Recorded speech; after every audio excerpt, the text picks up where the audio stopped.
Yes hello everyone, तो आप सभी का स्वागत है 10 मिनट सीरीज में। इस 10 मिनट सीरीज में हम आज पढ़ने वाले हैं हर्यक वंश के बारे में। तो आप जानते हैं कि 16 महाजनपद में जो सबसे इंपॉर्टेंट महाजनपद था वो था मगध। तो ये मगध सबसे इंपॉर्टेंट बन गया, सबसे ताकतवर बन गया और मगध राज्य में बहुत सारे वंश थे। तो प्रमुख वंशों में सवाल पूछा जाता है, इनके राजा के बारे में भी पूछा जाता है।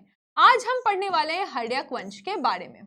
हर्यक वंश जो कि आप देखिएगा मगध में ये धीरे धीरे अगर बोला जाए तो संस्थापक था। पूरा मगध का जो उत्कर्ष हुआ या मगध डायनेस्टी जो एक्सपैंड किया है उसके पीछे हर्यक वंश ने ही इसकी शुरुआत की थी। ये कब से कब तक था? तो ये 544 बीसी से लेके 412 बीसी के बीच में ये था। जो चीज मैं लिख रही हूँ उसको आप अपने नोट्स में लिखते जाइए क्योंकि आपके एग्जाम के लिए इंपॉर्टेंट है। इस वंश को हम पितृहंता वंश कहते थे। पितृहंता वंश ये कहा जाता था क्योंकि क्या हुआ कि बिंबिसार, उसके बाद अजातशत्रु, उसके बाद उदयन। तो अजातशत्रु ने अपने पिता बिंबिसार की हत्या की थी और उदयन ने अपने पिता अजातशत्रु की हत्या की थी। तो इस कारण से इसको पितृहंता वंश कहते थे। फिर आएगा राजधानी। पूछा जाएगा कि राजधानी क्या थी इसकी, तो आप बताइएगा कि राजधानी जो मेजर जो स्टार्टिंग में थी वो राजगीर थी। ठीक है, वो राजगीर थी। और अगर आप देखिएगा तो इसको गिरी ब्रज भी कहा जाता है। आसपास इसके बहुत सारे पहाड़ थे इसलिए इसको गिरिब्रज भी कहा जाता है। कहीं कहीं लिखा है गिरिब्रज अलग है, राजगीर अलग है। तो ये इसकी शुरुआत की राजधानी थी। उसके बाद बीच में ये पाटलिपुत्रा, ठीक है, तो पाटलिपुत्रा को भी राजधानी बनाया गया। और एक बात याद रखिएगा कि पाटलिपुत्रा ये हो गया और वैशाली भी बीच में कुछ दिनों के लिए राजधानी था। तो इन सब चीजों को हम यहाँ पे जानने वाले हैं। तो ये हो गया आपका स्टार्टिंग का, ठीक है, इंट्रोडक्शन हो गया।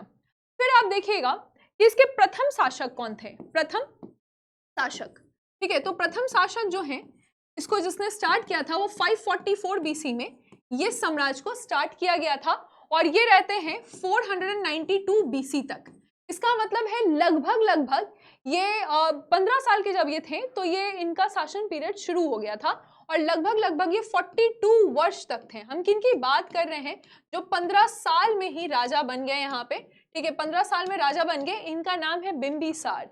इनका नाम क्या है? तो आप देखिएगा कि बिंबिसार इनका नाम है जिनकी हम यहाँ पे बात कर रहे हैं। तो बिंबिसार के बारे में हमें क्या पता होना चाहिए? ये प्रथम शक्तिशाली राजा थे।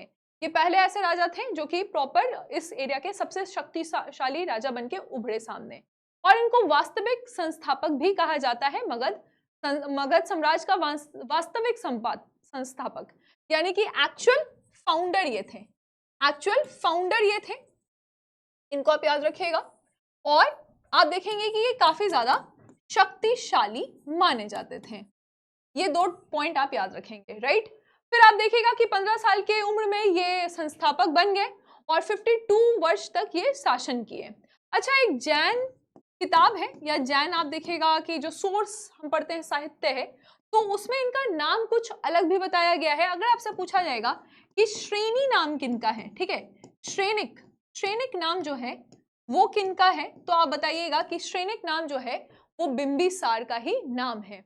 अब इन्होंने क्या किया था? इन्होंने बहुत सारे मैरिटल या मैट्रिमोनियल अलायंस किए हुए थे। यानी कि शादी जब ये करते थे तो शादी जो वैवाहिक संबंध हम कहते हैं, तो वैवाहिक संबंध से भी इनको बहुत सारे एरिया की प्राप्ति हुई थी।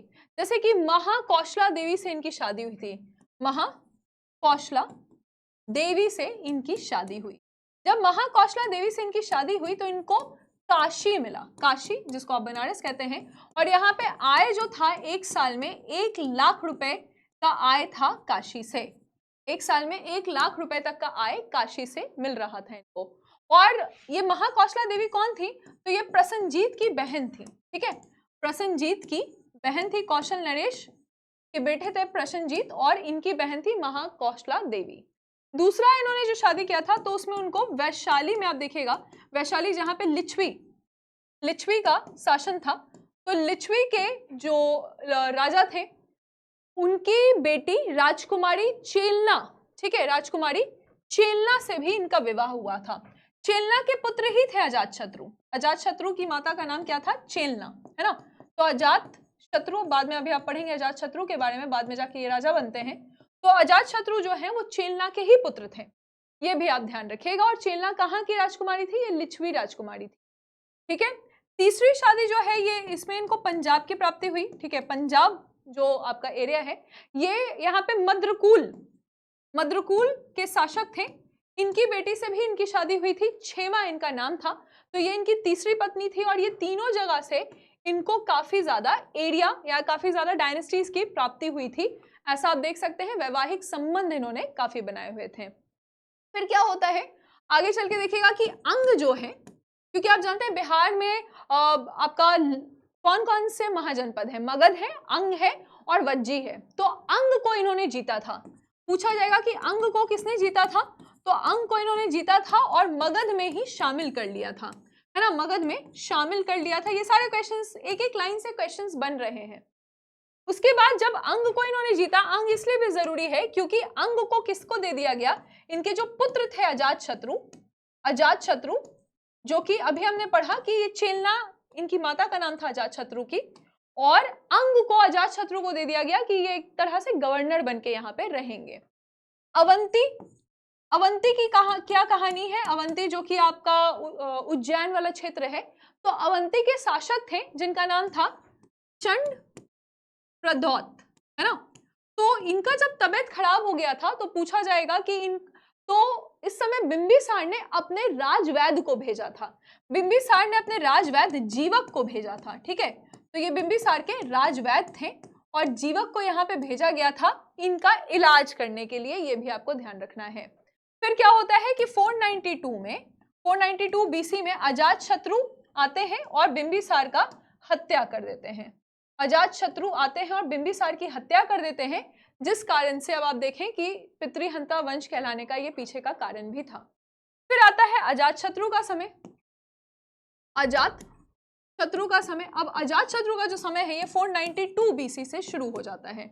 492 बीसी से ये कब तक रहेंगे? तो ये 460 बीसी के लगभग रहेंगे। यानी आप देख सकते हैं कि इनका जो राज्य है वो 32 वर्ष का राज्य इनका रहा।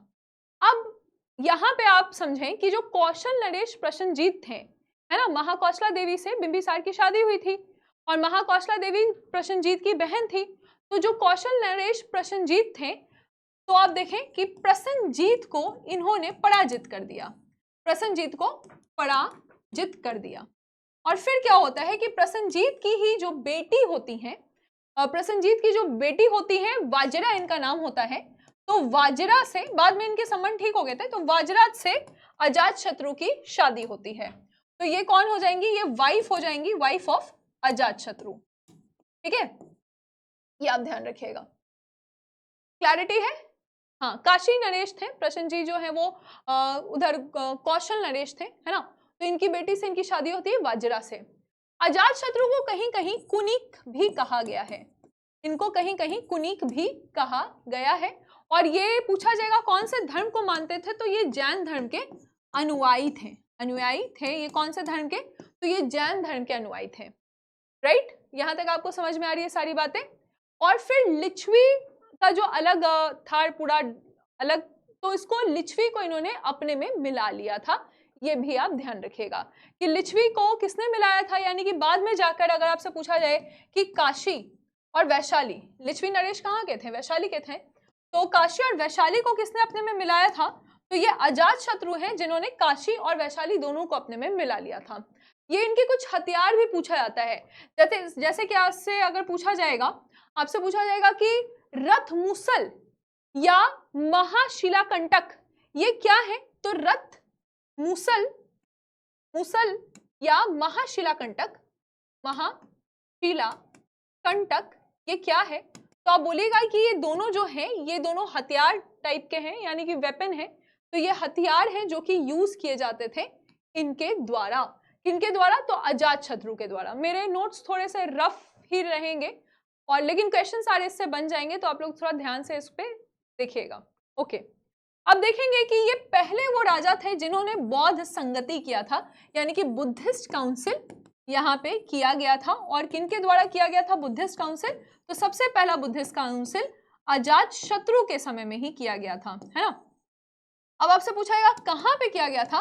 तो आप बोलिएगा कि ये सप्तपर्णी गुफा में किया गया था।